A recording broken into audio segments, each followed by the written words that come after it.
right. Well, we'll get going here. Um, I'm delaying a little bit because once I start presenting, I won't be able to see the who's in the waiting room. So I'm going to wait just a little bit here. But just a reminder, we've started a procurement mini series. I think our first one for USFA. And so Devin from Philadelphia kicked that off for us right before Thanksgiving, did a great job.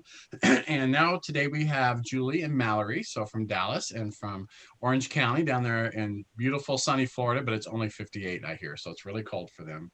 Um, they are going to again, this is a modified presentation, what they gave at ACTA, which they found to be very helpful to learn from each other. So we really just want to extend this learning to all of our membership. This meeting is being recorded. We'll edit these afterwards because the presenters and I get on a little early and you don't need to hear our chit chat, but we'll make that all available in case folks miss one. And then at the end, feel free to put questions in the chat. As they occur to you, and we'll either take time to answer them then, or we'll wait till both have presented. And then at the end, make you can unmute your line then and ask your questions that you have. And this is really focused on USDA Foods, was their presentation. So you're going to hear some unique perspectives on how districts manage this and how they're learning from each other. So with that, I'm going to start sharing here. And Julia's up first. Great. Okay. Thanks, Jeremy. Yeah, we were very excited to present together. And then if you'll go ahead to the next slide or two, Jeremy. And we had such a good time presenting, and we were learning so much from each other that we ended up meeting again after we presented. I don't know if that's been shared with you, but and that's where this brainstorm came from. Is let's go ahead and share it, because we found that we had a lot of things in common, but we also had tools and processes that we could learn from each other and improve all of our procurement processes. So in case you don't already know about Dallas, here's Dallas. This is, of course, this was all done before coronavirus, COVID, so it's BC. So it's a little bit different now, but not by much.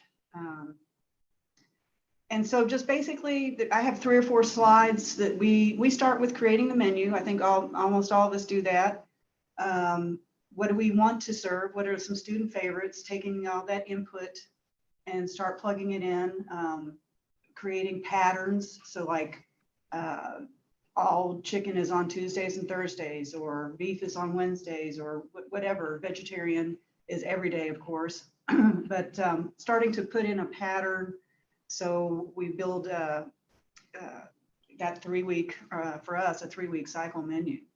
And so we're building a menu, thinking about what commodity items we want to use on the menu, where we want to use them. And as you can see, our NAE chicken is on here, making sure we're using that. Where else can we use, fruits and vegetables, DOD even when we get into it. So we start with creating the menu and deciding what items we want to use from through USDA Foods. And Jeremy, if you'll go ahead, please. And then we focus on, in Dallas, we focus on the center of the plate. We've felt that this has been the best benefit financially so far. And so we try to look at using 1 or 2 items from each category as many ways as possible. And this slide gives you an overview of that. So, chicken nuggets, how many ways can we use those? Crumbles, different things. So that starts building for us what type of recipes we want to use with those items. So go ahead, Jeremy. And then of course we do, ours is not as sophisticated as some of the other districts, but we do a cost analysis to see where is our best benefit, to which items to buy commercially versus which items to process, which items to, buy from USDA. And so this kind of is a little worksheet that we've abbreviated for the presentation, but it's basically, looking at that cost comparison to make sure we're making the best choice we can. All right, one more slide, I think. And then projections. And this, of course, was based off of last year going into this year. And as you all know, we've had to redo projections. We just redid projections again for some vendors, only 2 months into this new year. But doing a projections, figuring out how many pounds we'll need for commodity items, how many cases, and all that, just like most districts. And then the next slide, I think, Jeremy. So some of the things we take into consideration in Dallas is making sure we're doing the same process for all the menus. We try to develop patterns, like I said, but the same process for breakfast, lunch, supper. You know, is it all 3 weeks? Is it all, how many sides do we use for fruits? How many sides for vegetables, that it's consistent across elementary, middle, and high school? So making sure we're using the same process for all of our menu development, and then understanding our commodity calculations. And I think this is an area that we can learn from each other, and definitely I can learn from some of the other districts how to better compare costs, vendor information, but also looking at school calendars. One of the things I mentioned here that I think many districts may not think of is that when you have a 3-week cycle menu, what days do some of those holidays fall, so that you can take that day out of your calculation. And so we make sure that we're looking at the school calendar in conjunction with our calculations. So if we do all that right and do it all well, we'll come out with some delicious menu items. So that was an abbreviated version of our Dallas portion of the presentation, and I'll turn it over to Mallory then. Thanks, Julie. Hey everyone, I'm Mallory. I'm going to talk about our current entitlement and USDA food practices here in Orange County. And I modified the original presentation to include how our volume has been impacted and how it's really driven our purchases over the last 9 months due to COVID. So as you see here, we have about 215,000 students across 202 schools. And this year, most of our students are virtual. The meals served daily, that number is just as of November, which is very comparable to what we served last November, but overall, we're still about 7% down in our meals. Typically, we serve about 42 million meals, and so we're hoping to get back up there, but you know, the first couple months really took a toll. Right now, we've been allocated 8.2 million in entitlement, and we are still thankfully receiving 1,600 deliveries a week among about five or six vendors, typically.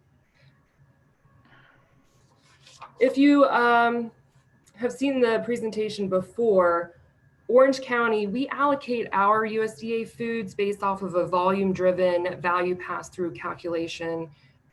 So we look at the value pass-through, we look at the portion per case, and then we actually take into account the amount of portions that we utilize each year, and that is how we allocate our commodities. So this year, though, as I'm sure we all have, we've really seen a difference in how we forecast, menu plan, and order our USDA foods.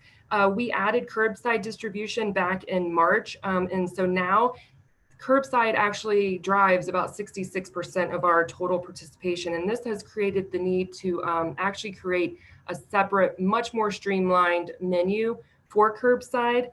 And that has actually shifted so that now we're purchasing more bulk household-like items for that curbside distribution. So for face-to-face, we're still utilizing our traditional NSLP menu, even though we're participating under SFSP, but we wanted the kids to have more of what they were used to when they go face-to-face. So we still offer multiple entree items, a cup and a half of fresh fruit and vegetable mixed in with our brown box.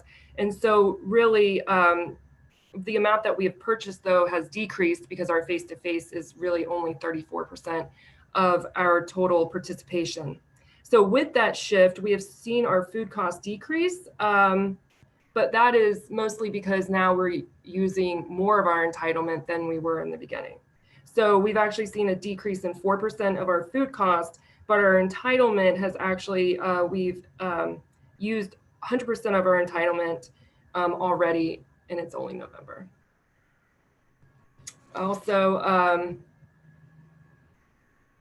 we ship about $140,000 a week in free produce to our schools, and that's because we increased our DOD to 200 of our schools. And so a lot of this, again, you have to react during COVID. And so we've seen a lot of these differences in just this year alone.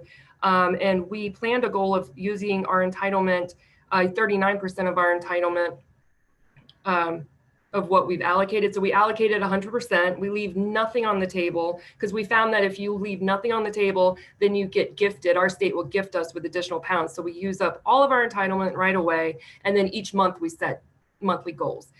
We set our monthly goal for November to 39%, and we've already used over 40% of our entitlement. So like I said, we created a separate menu for curbside, and it's primarily driven by USDA Foods. The products that we saw increase in our curbside: peanuts for PB&J sandwiches, cheese for bulk mac and cheese and pizza, and actually beef for rotini and beef sauce and marinara. So we items that we historically received a large value for in the past, we actually gave back to the state because we're no longer using as much as we forecasted. So like, for example, our chicken, you see here chicken wings, that primarily was one that we allocated quite a bit of our entitlement to because we see the largest value in that. But this year we actually gave back 100,000 pounds of that and 40,000 pounds on potatoes because we just know that we're not going to use that because of the decrease in face-to-face.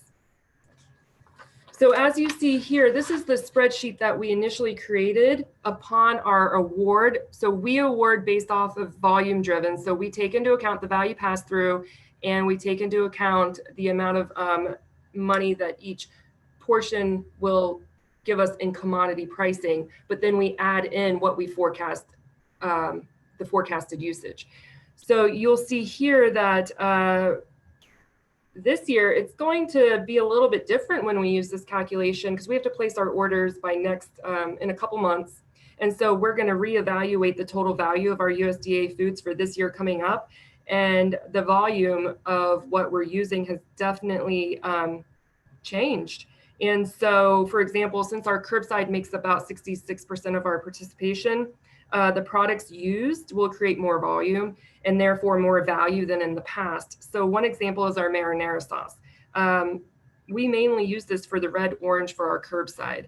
And so even though the value pass-through is very, very low on marinara, because of the volume, this is now one of our largest saving opportunities with commodity foods. 100% of our fruit and veggies for curbside are USDA Foods.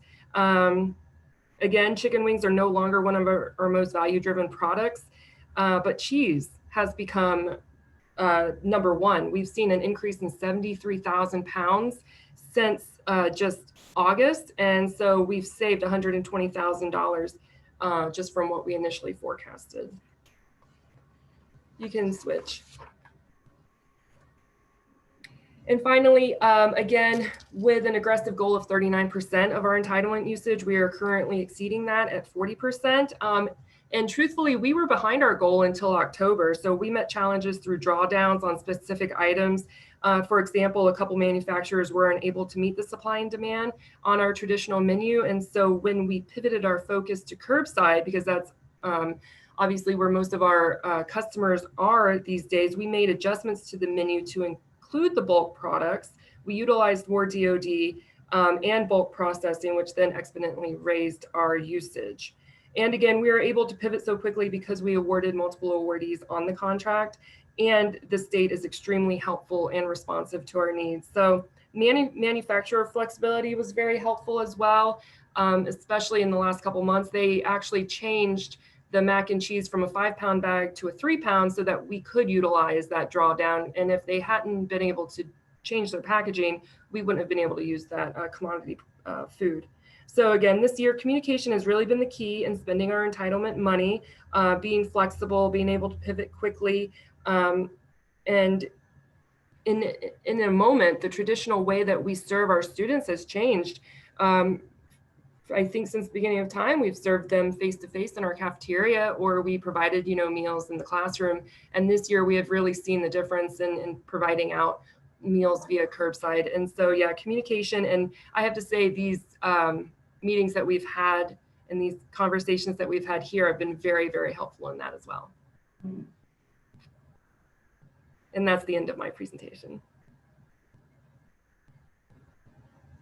All right. Thank you both, Julie and Mallory. So at this time, I want you to go ahead and unmute yourselves if you have a question, or you can type that into the chat. And don't forget that we have 2 more weeks. So next week is our New York City folks are going to present, and then we're going to finish with LA after that. So please plan to continue to join us. I'm going to stop sharing for now so I can see the chat if I need to. Okay, it may have been different in the fall than it was in the summer and the spring, but have either of you faced any problems with cancellations or substitutions for what was being delivered to you?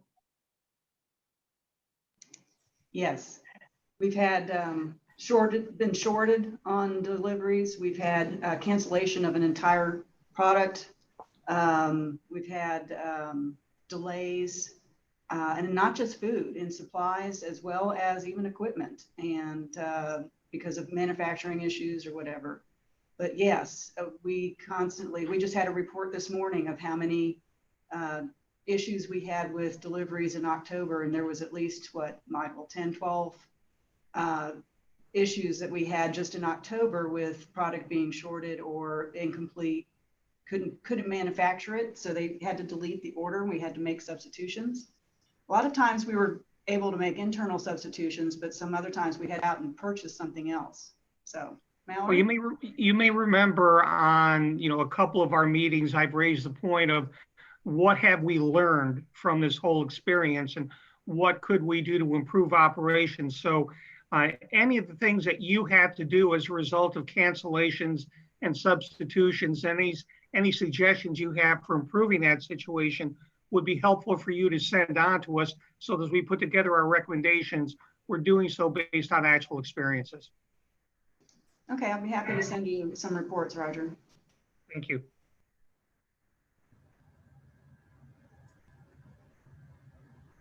Mallory, have you had any issues? Oh, we've had, yes, we've had cancellations and we've had substitutions. And so we are on the phone with our mainline distributor multiple times a day, and they are constantly letting us know when we will get those substitutions. But unfortunately, a lot of times we'll only know 24 to 48 hours before we're supposed to get a delivery, because the manufacturers don't always know or don't always tell our mainline distributor right away as well. And so what we are finding now, though, that our substitutions are not always cost comparable. So if we're not able to sub because we don't want to spend that additional money, or if it's not comparable to what we would have had, then we do have to go out and make those purchases, like you were saying, Julie. And our managers at our schools are doing great, but when we know, we tell them, and I think that's been one of the hardships, quite definitely. And Roger, as a segue on that, is that on the converse, we have had, as I talked about early in my first off in my presentation, was that we made our estimates for this fall based on some assumptions that have turned out not to be true. Curbside is not as high participation as we hoped it would be. In-person participation is good, pretty much where we thought we were going to be. But so our estimates were maybe a little high. And so some of our vendors have made product or brought in product that we have not been able to utilize fast enough. And so we're working on that situation too, where that's why we had to go back and rework some estimates for some of our outside vendors, as well as relooking at what we buy in bulk, direct ship. So both sides of the coin. And any thoughts as to why the curbside was lower than projected? I think we were just rosy in our estimations based off of how popular it was back in March and April and May, and hoping that trend would continue into the fall. Thanks. Yeah, I've got a question for Mallory, but I also want to open it up to the group. And it's probably a little early a little early to be thinking about, next year and commodity allocations and such. Not too early, but a little early. So my question is, have y'all had discussions about what you anticipate for the coming year? Are you anticipating still being in a model where you have some students in person and some virtual? Are you planning for 100% back to normal? Or have you had discussions at least, in the lead up to starting the plan for next year? So I'll ask Mallory first, but then I'd like to open it up to the other people on this call and just see where y'all's thoughts are on planning for the upcoming year. Thank you. Well, actually, just today, I met with my team to start talking about next year because it's hard. We're anticipating, though, 100% moving back to 100% face-to-face. So we will allocate, at this time, we're going to allocate just like we had if this year had not happened. Because we haven't gotten any other word. But again, our state is very flexible with us. And so if we do allocate, we're able to move those pounds around, even though initially we got, we had to say it was a certain, we're going to go here, but the state's very flexible. But I would be interested to see what other districts are doing as well.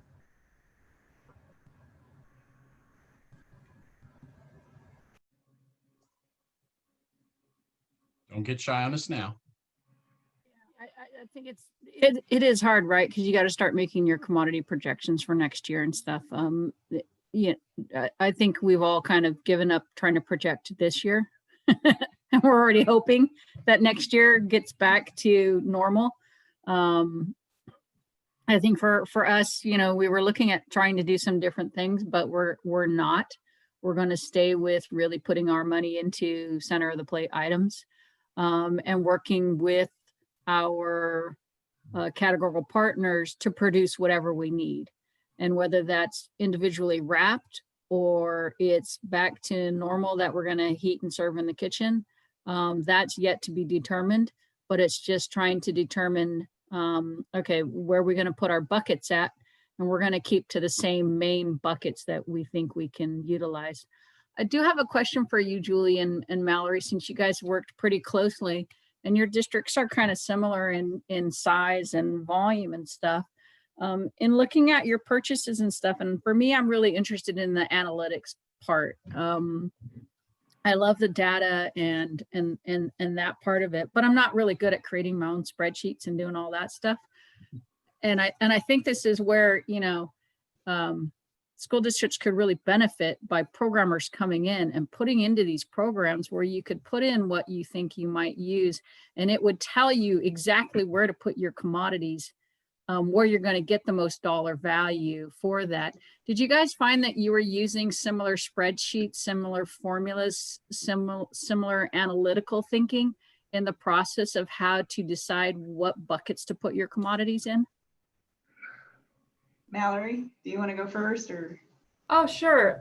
Well, here in OCPS, we utilize that spreadsheet that was briefly up here on the during the presentation, but we really utilize a volume driven. So we use a calculation and we have a spreadsheet and we put in what we forecast based off of, the prior year's usage and then whatever we're going to menu. But we actually do utilize that calculation. All you have to do is just put in your pounds and it just draws over everything, gives you a value or it gives you a total value of savings, see there at the end. And then wherever we save the most is what we'll actually use. So we don't necessarily look too much at the pass-through value as much as we do in the total value based off of our volume, if that makes sense. And so after we all presented, because we really didn't collaborate before we presented, and we each individually presented. And afterwards, we ended up talking again, and we were so excited about seeing each other's information that we ended up doing this. But I think from this, that we have some interest in creating some tools that all of our districts can use, or even open it up to other districts, because we're not as sophisticated as Mallory with the spreadsheets, and wait till you see New York's. But I think we can build some tools from this that will help all of us, be better. Like you said, Florence, is that I can't build it, but I know what I need to know. And so I get somebody else in the department to build it, but that's where I think it's going to be great for the four of us to continue this synergy that we've gotten, and see where we can go with it, with building some tools. Do either of your computer systems, or do you guys put in some form of favorability or participation? Because for us, we don't build that in. We just treat every day as it's an equal day, but it's not, right? If you put hot wings on or something versus another item, it's going to cost you more, but it's also going to drive participation. Do you encapsulate any of that information from your POS systems or externally into your calculations at all? We'll look at historical participation rates and plug those in. And then, like I said, we make sure that we don't forecast for a day that won't happen. So if a Monday is a holiday, we take that menu day out. We subtract 1 day's worth of projections for that day. But other than that, no. And here the dietitian actually will review all of the data that our point of sale software will generate. And so, for example, when she wants to see what's the most popular menu item, she'll be able to generate that, and then we'll take that when we forecast. And so if a popular menu item is on there, we'll give that more of a rating than the other menu items that will be presented on that day. And that way we know to take that into account when we do our calculation. I was trying to figure out weighted averages, but in our system, we can't tell how many days each thing was served. So it gets really complicated. But thank you guys. Thank you. Great question. We are at time, but I just want to give a final out here. Any other response, particularly about how you're planning for next year from other districts, and then we can wrap up.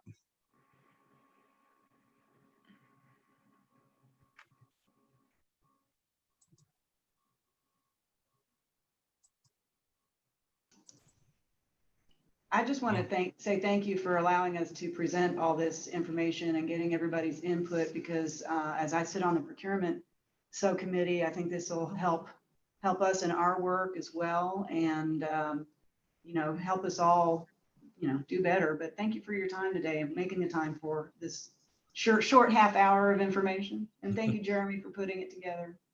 Thank you all. We'll give you some Zoom applause here. Everybody want to give them there you go, little Zoom applause.